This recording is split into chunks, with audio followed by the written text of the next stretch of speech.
வணக்கம் ஃப்ரெண்ட்ஸ். நம்ம channel name வந்து பார்த்திங்கன்னா Tamil fitness and body building. தமிழில் ஃபிட்னஸ் அண்ட் பாடி பில்டிங் சம்மந்தப்பட்ட வீடியோ வந்து பார்த்திங்கன்னா நம்ம தொடர்ச்சியாக போட்டு வந்துட்டுருக்கோங்க. ஃபஸ்ட்டு கான்செப்ட் வந்து பார்த்திங்கன்னா பாடி பில்டிங் பேசிக்ஸ், தசைகள் அறிவோம் அப்படிங்கிற கான்செப்டில் இருக்குங்க. அந்த வீடியோவை கண்டிப்பாக தவறாமல் பாருங்கள்.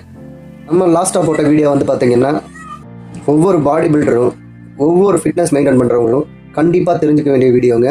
அதோட டைட்டில் மட்டும் நான் சொல்கிறேன், கேட்டுக்குங்க. ஃபஸ்ட்டு வந்து பார்த்திங்கன்னா ஃபுட்டுங்க. ரெண்டாவது வந்து பார்த்தீங்கன்னா ரெக்கவரி. மூணாவது வந்து பார்த்திங்கன்னா ஒர்க் அவுட். இதை பற்றி நீங்கள் தெரிஞ்சுக்கணுன்னா கண்டிப்பாக நம்ம போட்ட லாஸ்ட் வீடியோவை பாருங்கள். உங்களுக்கு கண்டிப்பாக ஹெல்ப்ஃபுல்லாக இருக்கும். பாடி பில்டிங் சம்மந்தப்பட்ட வீடியோவில் நம்ம அடுத்து பார்க்க போகிறது வந்து பார்த்திங்கன்னா ரொம்ப இம்பார்ட்டான வீடியோ வந்துங்க. இது ஸ்ட்ரெச்சிங் எக்ஸசைஸ். ஸ்ட்ரெச்சிங் எக்ஸசைஸ் பற்றி நமக்கு தெரிஞ்சால் தான் கோர் ஸ்ட்ரென்த் இருந்தாலும் சரிங்க, மசில் டெவலப்மெண்ட் இருந்தாலும் சரிங்க, மசில் ஃப்ளெக்சிபிலிட்டி அண்ட் எண்டூரன்ஸ் எது இருந்தாலும் நீங்கள் இந்த விஷயம் தெரிஞ்சுக்கிட்டால் மட்டும்தான் உங்கள் கோர் ஸ்ட்ரென்த்தை டெவலப் பண்ண முடியும், பாடி பில்ட் பண்ண முடியும், மசில் ஃப்ளெக்சிபிலிட்டியை டெவலப் பண்ண முடியும். ஸ்ட்ரெச்சிங்கில் வந்து பார்த்திங்கன்னா ரெண்டு விஷயம் இருக்குங்க. ஒர்க் அவுட்டுக்கு முன்னாடி போன்ற ஸ்ட்ரெச்சிங்க, ஒர்க் அவுட்டுக்கு பின்னாடி பண்ணுற stretching. So before work out stretching, ரெண்டாவது வந்து பார்த்திங்கன்னா ஆஃப்டர் ஒர்க் அவுட் ஸ்ட்ரெச்சிங். இதில் நம்ம ரெண்டு விஷயம் சொல்ல போகிறோங்க. ஃபஸ்ட் ஒன்று வந்து பார்த்திங்கன்னா பிஃபோர் ஒர்க் அவுட் ஸ்ட்ரெச்சிங்க, ரெண்டாவது after work out stretching. Exercise start பண்ணுறதுக்கு முன்னாடி ஸ்ட்ரெச்சிங் பண்ணும்போது வந்து பார்த்திங்கன்னா பாடி நல்லா வார்ம் அப் ஆகுங்க. நம்ம எந்த மசிலுக்கு எக்ஸசைஸ் பண்ணுறோமோ அந்த மசிலுக்கு நல்லா ஸ்ட்ரெச் பண்ணியிருந்தோம்னா ஒர்க் அவுட் பண்ணும்போது வெயிட் ப்ரெஷரை தாங்கிறதுக்கு நம்மளோட மசில் ரொம்ப தயாராக இருக்குங்க. அதே போல் ஸ்ட்ரெச்சிங் பண்ணிவிட்டு ஒர்க் அவுட் ஸ்டார்ட் பண்ணும்போது மசில் ஸ்ட்ரெச்சிங்க்கு அடிக்ட் ஆகிருச்சுன்னா பாடி அவேர்னஸ் ஆகி அதுக்கப்புறம் ஹெவி ஒர்க் அவுட் தான் பண்ணுறோன்னு தெரிஞ்சுக்கிட்டு பாடிக்கு எனர்ஜி சப்ளை பண்ண நம்ம பாடி செல்லில் இருக்கிற மைட்டோகாண்ட்ரியா நம்ம சாப்பிட்ட food energy means micro nutrients, macro nutrients ரெண்டுமே நம்ம பாடியில் வந்து பார்த்திங்கன்னா தசைக்கு குளுக்கோஸை கன்வெர்ட் ஆகி போகிறதுக்கு தயார் நிலையில் இருக்குங்க.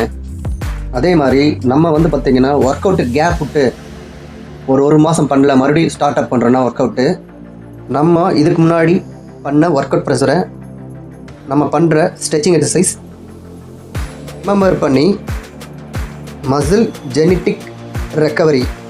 ஸோ இதில் நான் என்ன சொல்ல வரேன்னா மசில் ஜெனட்டிக் மெமரியை ஸ்ட்ரெச்சிங் எக்ஸசைஸ் நம்ம பாடிக்கு ரெக்கவர் பண்ணுது. இது ரொம்ப முக்கியமான விஷயங்க. நம்ம பாடி வெயிட் ப்ரெஷரை நம்ம பாடிக்கு வந்து பார்த்திங்கன்னா ரிமைண்ட் பண்ணுது. எதுனா ஸ்ட்ரெச்சிங் எக்ஸசைஸுக்கு பண்ணுறதுக்கு முன்னாடி பண்ணுற ஸ்ட்ரெச்சிங் எக்ஸசைஸ், புரிஞ்சுக்குங்க. அதை விட இதுவும் ரொம்ப முக்கியமான விஷயங்க.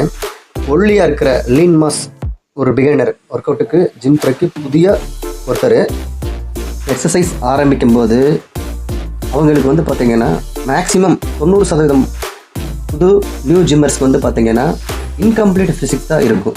இன்கம்ப்ளீட் ஃபிசிக்ஸ், மசில் கரெக்டாக எங்கெங்கே இருக்கணும் அப்படிங்கிறது பேலன்ஸாக இருக்காது. இவங்க கரெக்டாக ஸ்ட்ரெச்சிங் எக்ஸசைஸ் பண்ணி ஒர்க் அவுட் ஸ்டார்ட் பண்ணாங்கன்னா பிகினிங்லேயே ஆரம்பத்துலேயே இவங்க ஸ்ட்ரெச்சிங் பண்ணி எக்ஸசைஸ் ஸ்டார்ட் பண்ணாங்கன்னா இவங்களுக்கு கூடிய சீக்கிரம் ஒரு பேலன்ஸ் ஃபிசிக் கிடைக்கும். எப்படின்னு சொல்கிறேன்னு கேட்டுக்கங்க. எடுத்துக்காட்டு, beginner lean mass work out பண்ணுற புதியவங்களுக்கு நம்ம கை முட்டியில் பைசப்ஸ்க்கும் ஃபோர் ஆர்ம்ஸுக்கும் இடையில ஒரு சின்ன கேப்பு இருக்குங்க. இந்த கேப் வந்து பார்த்திங்கன்னா சில பேருக்கு ஜெனட்டிக்காகவே இருக்குங்க. இவங்க முறையாக வந்து ஸ்ட்ரெச்சிங் எக்ஸசைஸ் பண்ணி இந்த ஒர்க் அவுட் ஸ்டார்ட் பண்ணாங்கன்னா அவங்களுக்கு கண்டிப்பாக இந்த கேப் ஆட்டோமேட்டிக்காக சரியாகுங்க. அடுத்தது பார்க்குறது வந்து பார்த்திங்கன்னா after work out stretching. After work out stretching நமக்கு எப்படி ஹெல்ப் பண்ணுதுன்னா, ஒர்க் அவுட் பண்ணதுக்கப்புறம் நம்ம பண்ணுற ஸ்ட்ரெச்சிங் வந்து பார்த்திங்கன்னா நம்மளோட மசிலை ஃபுல் ஃப்ளெஜ் பண்ணுதுங்க. எப்படின்னா கம்ப்ளீட்டாக ஃபுல் மசிலையுமே நம்மளுக்கு க்ரோத் பண்ணுது. எப்படி உங்களுக்கு சொல்கிறதுனா சொல்கிறேன், கேட்டுக்குங்க. எடுத்துக்காட்டு வந்து நம்ம பை ட்ரை மசிலை சொல்லலாம். எப்படின்னா நம்ம தோள்பாட்டைக்கிட்ட வந்து பைஸ் ட்ரைப்ஸ் மசில் வந்து பார்த்திங்கன்னா சின்ன ஜவு மாதிரி தான் இருக்கும்.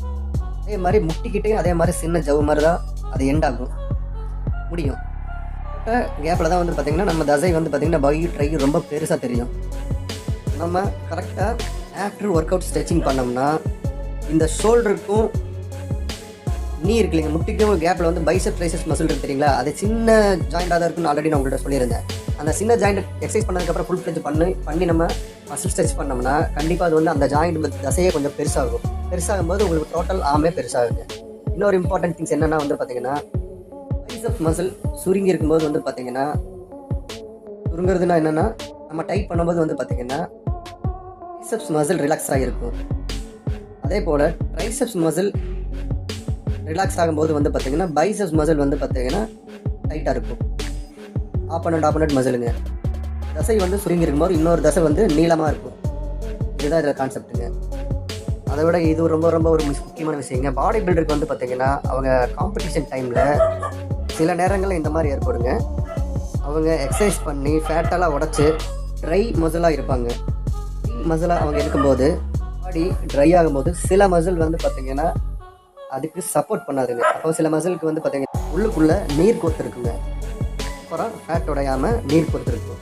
இப்போ பாடி பில்டரு என்ன பண்ணுவாங்கன்னா கம்ப்ளீட்டாக ஒர்க் அவுட் முடிச்சுட்டு ஆஃப்டர் ஸ்ட்ரெச்சிங் பண்ணுவாங்க. ஆஃப்டர் ஸ்ட்ரெச்சிங் அப்படின்னா எந்த மசிலில் வந்து நீர் கொடுத்துருக்கோ இல்லை ஃபேட் இருக்கோ அந்த மசிலுக்கு பர்டிகுலர் மசிலுக்கு வந்து அவங்க கரெக்டாக ஸ்ட்ரெச்சிங் பண்ணும்போது என்ன ஆகுனா ஒரு அரை மணி நேரம் டு 1 மணி நேரம் அவங்க பண்ணுவாங்க.